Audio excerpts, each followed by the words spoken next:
And a big part of Jerusalem's delicate balance is its religious significance, especially one particular complex that we're going to be talking about, which holds some of the world's holiest sites, or at least the sites that are holiest to Abrahamic religions. Let's take a look at that right now. As tensions rise around the Trump administration's recognition of Jerusalem, this move threatens to destroy a balancing act in the Old City around this site that holds significance for Judaism, Islam, and Christianity. Now, the Old City is a relatively small area, but in the eastern side of the Old City sits the Temple Mount Haram al-Sharif complex. This is this whole area, this walled area here. This area holds some of the holiest places in the three religions. It's got the Dome of the Rock, it's got the Temple Mount and the Western Wall and the Al-Aqsa Mosque. Now, the Temple Mount is where Jewish tradition says the first temple built by King Solomon stood. The Babylonians destroyed this shrine, but it was rebuilt as the second temple,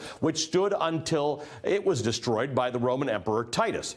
The Dome of the Rock, which is one of the two mosques that stands on the site, is held in Islamic tradition as the place from which the Prophet Muhammad ascended into heaven. The other mosque on the site, the Al-Aqsa Mosque, is mentioned in the Quran as the farthest mosque, a place where the Prophet Muhammad prayed before ascending to heaven. Now, it also holds significance for Christians. This is a place where a young Jesus impressed the elders with his knowledge of Scripture. The site of his crucifixion is believed to be nearby. And putting the area in delicate balance with strict rules on where members of each faith can pray, only Muslims are allowed to pray in the main complex. Non-Muslims are allowed in at certain times, but are forbidden from praying there. The security for the site is provided by the Jordanian government. The nearby Western Wall is the holiest site in Judaism. It's where Jewish faithful pray. The entire area has been shut off from worshipers from time to time in recent years.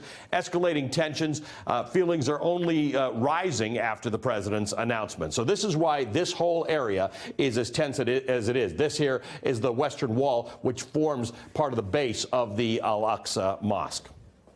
Joining us now is Ambassador Dennis Ross, who has worked on the Middle East peace process for many years. He served as the Middle East envoy for President Clinton and was a senior national security appointee under President Reagan, H.W. Bush, and Obama. In short, he knows what he's talking about. Dennis, there's pretty much universal, I would say, okay, Saudi Arabia, Iran, across the board, we're hearing from a lot of different forces agreeing this wasn't a good move. How does the administration proceed from here?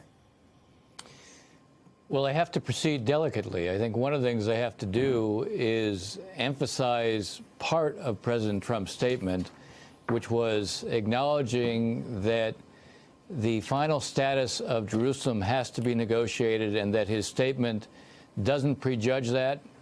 It doesn't. He said, for example, that the boundaries of Israeli sovereignty, the extent of Israeli sovereignty in terms of geography within Jerusalem needs to be determined by negotiations. A key point that I think the administration needs to emphasize is not just that, but that Palestinian interests, Palestinian claims will, in fact, be something that have to be addressed in the negotiations. There can't be a deal unless both sides' needs are addressed. Now, I'd also say the administration ought to be reaching out in a very public way, repeating this. It ought to go on every one of the Arabic cable networks. It ought to be on Al Jazeera and Al Arabiya. It ought to be emphasizing we have not precluded or preempted the permanent status negotiations, and we understand not only that there are Palestinian claims and needs and rights, but they're also Arab claims and needs and rights. So, Dennis, let me ask you this. You wrote a massive book. It's fantastic. I read it, about the history of America and Israel and its relations. And it's remarkable how steady it's been since the beginning. America has supported Israel since its foundation, but has always tried to play, and in the Arab world it hasn't worked this way, but it has always tried to at least represent itself at times as a fair broker. The fact is, Israelis, and we've spoken to Israelis and Palestinian representatives in the last few days, the Israelis say the Palestinians won't come to the negotiating table. The Palestinians say, could you please, America, get Israel to stop building settlements in territory that they're not entitled to do so?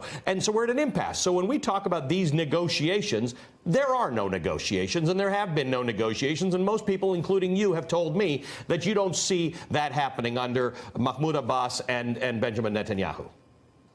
Well, look, people ask me all the time, what about the peace process? If the peace process is defined by direct negotiations between the two sides, we haven't had any since the spring of 2014.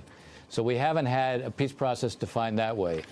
That said, you have the Trump administration readying a plan. Jared Kushner said last Sunday it is going to present a plan for peace between the Israelis and the Palestinians, and it's going to be on the big issues, not on the small issues.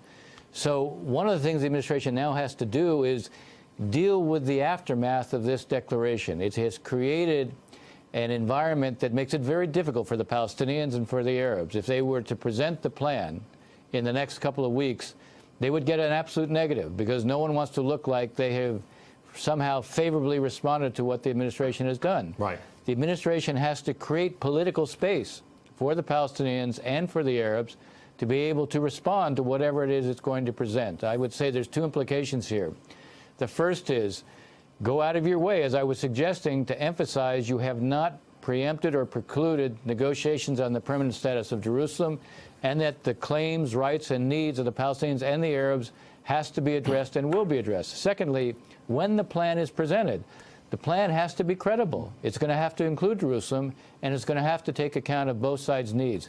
If this is presented, say, a couple of months from now, and the plan is serious, then there will be an interest in responding to it if it crosses a threshold of being serious and credible. Well, that's really going to be the measure. Hey there, I'm Chris Hayes from MSNBC. Thanks for watching MSNBC on YouTube. If you want to keep up to date with the videos we're putting out, you can click subscribe just below me, or click over on this list to see lots of other great videos.